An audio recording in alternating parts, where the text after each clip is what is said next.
Welcome back, everyone. This lesson we're going to be getting into enclosing the flat 7th and the 3rd.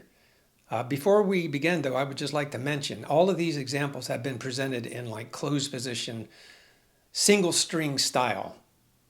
The reason for that is you get the most bang for your buck. You learn one position or sequence of notes, and you can easily switch it to different keys all throughout the neck.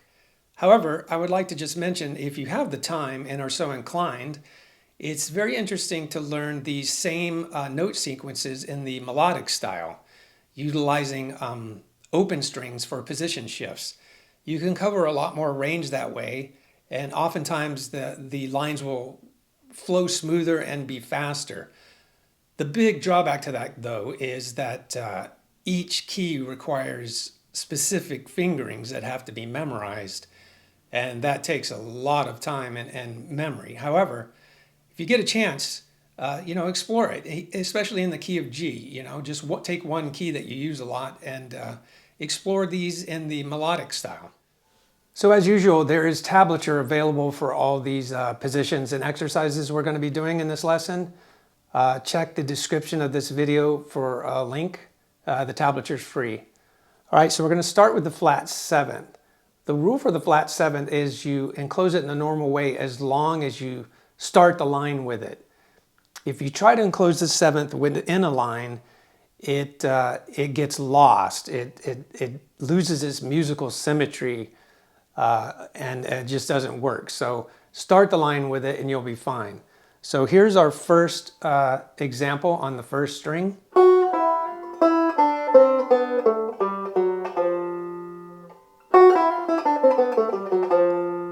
Notice I play the upper tone first, the second, the lower tone, and then I slide into the chord tone of the flat 7th. That's just for that position because it works out easier for me. All right, for the second string, we're enclosing here.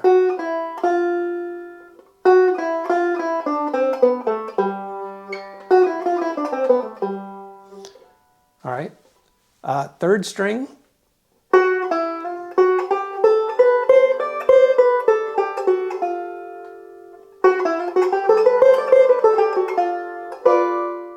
The same thing applies to the 3rd. If you start the line with the enclosure, then the line retains its musical integrity. Let's start with the 3rd string enclosure right here, starting on C. Enclose B, the 3rd, and then keep going with the scale down.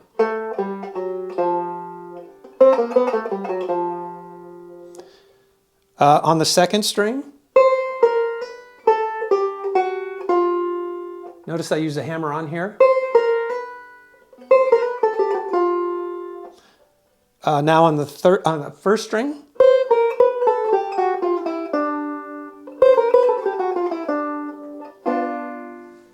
all right, so now we're going to explore some methods for actually enclosing the 3rd within a line. There's 2 different methods, and I'm just going to go through them real quick and show you some fingerings. And you might be thinking to yourself, how the hell am I supposed to remember all these rules, when I'm trying to play?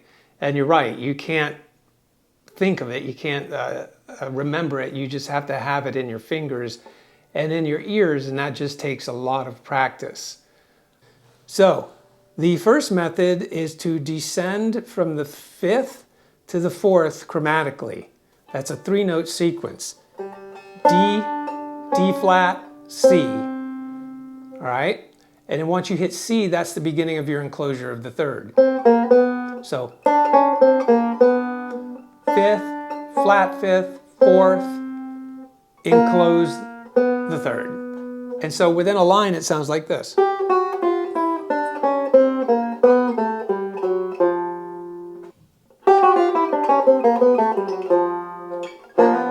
Now for the 2nd string, you come up here to the 12th fret.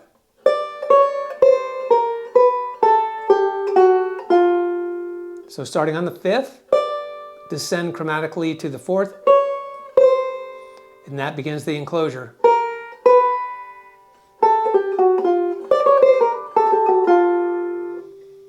All right, and now on the fourth string, we have an enclosure of the third like this.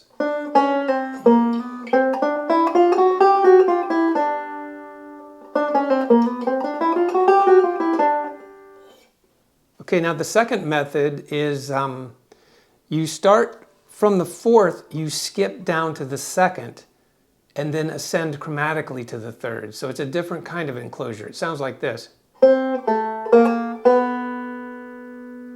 And within a line,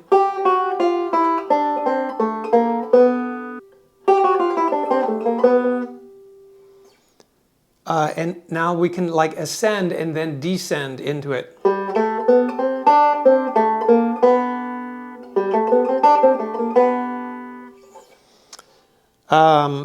Now let's try it on the fourth string with this position.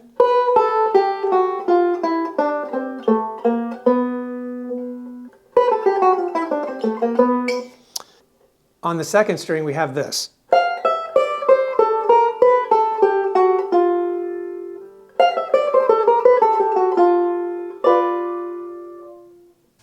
All right, the last little example I'm going to give is a combination of the two enclosures within a line. This is the phrase that I played at the beginning of the lesson with the backing tracks. So I'm just going to play it really slowly and then analyze it for you.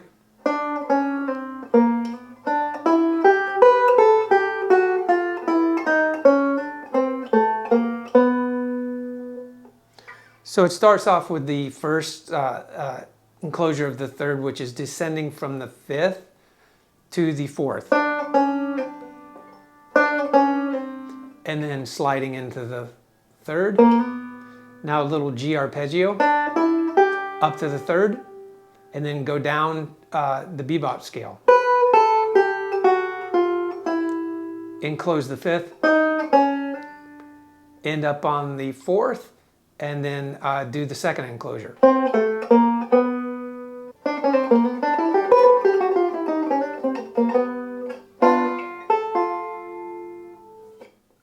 Okay, so there you have it. How to enclose the third within a line and how to enclose the seventh, which is easy, just start the line with it. You can actually enclose the seventh within a line, but you have to be careful. You have to feel it. You have to know what you're doing. Sometimes you have to syncopate notes in order to, you just have to make sure it falls, the chord tone falls on a downbeat. So you can do it, but for now, just think of it as at the start of the line only. And this about wraps up the whole introduction to enclosures in general. There's a lot more still to come. The next lesson we're going to talk about some miscellaneous techniques that help extend the bebop scale further. As you can see, there's quite a lot to this. Quite a lot to remember, so practice is your best friend with this, repetition. Don't skimp on the earlier lessons. Make sure that just the basic scale is ingrained into your subconscious. And the same with this too, use the tablature and just practice, practice, practice. Until then, I'll see you in the next lesson. Bye-bye.